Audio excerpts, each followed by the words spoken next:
Our political parties are getting ready for their conference season, and I've noticed something interesting. The Tory party have decided to not allow their London mayoral candidate Susan Hall from speaking at their own party conference.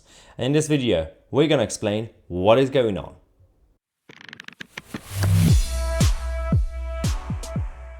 Okay, you're going to want to watch this whole video because we are going to be talking about Susan Hall, the London mayoral candidate for the Tories, but I'm also going to give you a preview of the chaos that we're going to be expecting from this so-called Conservative Party conference this year. All right, first things first, we're going to have the conferences, and the Tories are going to be in Manchester between the 1st of October and 4th of October, so what, next weekend. And this is also the first time that the rotation has changed. So the Labour Party will have the conference at the end. Usually the Tories always had the conference at the end because they were the party of government. Seems like, well, there was a mix-up apparently, but coincidentally, just before the general election, the Labour Party getting ready for government and the conference slot has been rotated. But the Tories also have a new slogan, which I'm furious about. This makes no sense. It says, long-term decisions for a brighter future. This is like an essay. Firstly, political slogans for those who want to become political. If you want to create your own party or something. 2 points to remember. Try your best to have a 3-word slogan. Maybe 4, but 3 or 4. 2, make sure it's a command. Like take back control. Or make America great again. That's more powerful. This is just like a mini essay. It makes no sense. Anyway, long-term decisions for a brighter future. But I went through the agenda. So it starts from Sunday. Yeah, you have the afternoon session in the actual main hall, by the way. We're not talking about the fringe events. You've got Greg Hands, the chairman of the party, speaking. You even have Andrew Davis, who is the leader of the Welsh Conservatives, talking. We have Douglas Ross, who's the leader of the Scottish Tories, talking. We have a number of government ministers. On Monday, we have Claire Coutinho, who's she's the new net zero minister. We have Mark Harper and others. Then we have Jeremy Hunt, Chancellor, Kemi Badenoch, all the ministers. Then again, Tuesday, a series of other government ministers: Michelle Donlan, Michael Gove, Steve Baker. Wednesday, we have Penny Mordaunt, Johnny Mercer, and the Prime Minister, Rishi Sunak. There's a name missing. Yeah, their London mayoral candidate, Susan Hall.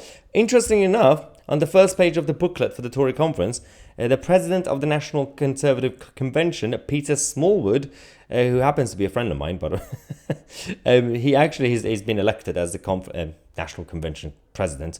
This position, they have a role on the party board as well. So he wrote this thing to welcome the members. But there's a paragraph saying, crucially, we must send Sadiq Khan packing and ensure that my friend Susan Hall, Assembly member, is elected as the Mayor of London. 2024 must be the year. Oh, there's a problem with the spelling or grammar, basically. 2024 must the year. It should say must be the year. Oh, proofreading is important.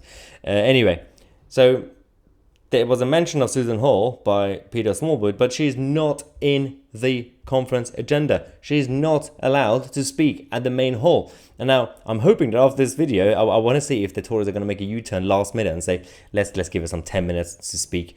And those who say, well, she's only a candidate. Well, they allowed all the other candidates to talk, from Boris Johnson to Zach Goldsmith in 2016 to Sean Bailey previously. So they've always done this. Somehow, when it comes to Susan Hall, no, she's not allowed to speak. So, all the Tories forgot about her. But in this video, we're also going to go give you a preview of what it looks like to be at the Tory party conference, because it's absolutely fascinating. It's not really a political conference. It's basically a corporatist lobby conference for big businesses and think tanks. So this is the map of the exhibition hall. And so at the top, you can see a couple of bits.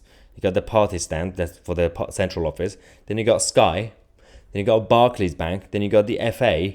And a number of corporations. You got Google. Then you got GB News and the Global. You got NFU, the trade unions. So you got that. But going through the sponsors and the ones who are the businesses who are going to be there. This is obviously MasterCard.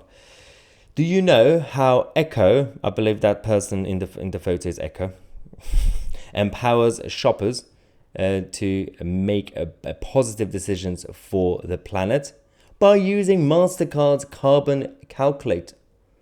MasterCard's carbon calculator. So even MasterCard's gone completely net zero. Well done, I'm proud of you. Yes, our message. We then have Women to Win conference reception with Penny Mordaunt and Gillian Keegan. That's another wokey thing. It's been going on for years. Obviously in the name of encouraging more women to get involved with politics, the Tories decided to start having these unofficial quotas to get more female candidates, prioritize more women, and also gay guys. For some reason, half the Tory party is gay. So that's what they do. So they have all this virtue signaling stuff going on, and it's not even that effective, but they're proud of it, fair enough. But we have the Tony Blair Institute for Global Change also having an event at this Conservative Party conference at oh my God.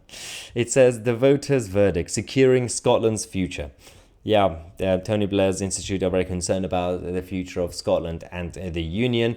But the Tony Blair Institute is not the only dodgy organisation having an event at a Tory party conference. We also have Stonewall. Yes, Stonewall. The ultra woke Stonewall that the same so-called Tory government ministers have been fighting against. You had Tory ministers making statements saying, our Stonewall are in our government departments, we need to remove them, they have a lot of influence. Somehow, their party are inviting Stonewall to have drink receptions and lobby the members of the Conservative Party.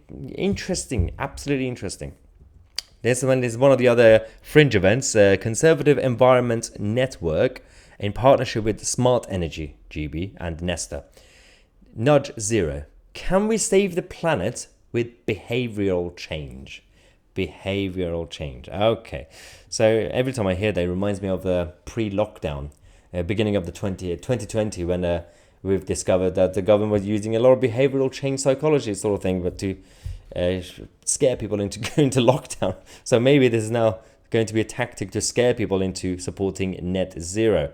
But those who say, well, the Tories know Susan Hall are going to be losing, so they've given up. It is interesting because the opinion polls show something else. Because, for example, this poll that was posted by Guido shows if Jeremy Corbyn actually does stand, then Susan Hall will definitely win, 30% to 25% Sadiq Khan. But even if Jeremy Corbyn doesn't stand, Susan Hall and Sadiq Khan will be neck and neck. Obviously, other parties, including Howard Cox from Reform UK, they're on 5%. They could get close to 10%, but they're all tiny. But Susan Hall has a big of a chance. So the Tories can't really claim that, oh, well, Susan was always going to lose, so we've given up. It seems like proactively they want Susan Hall to lose.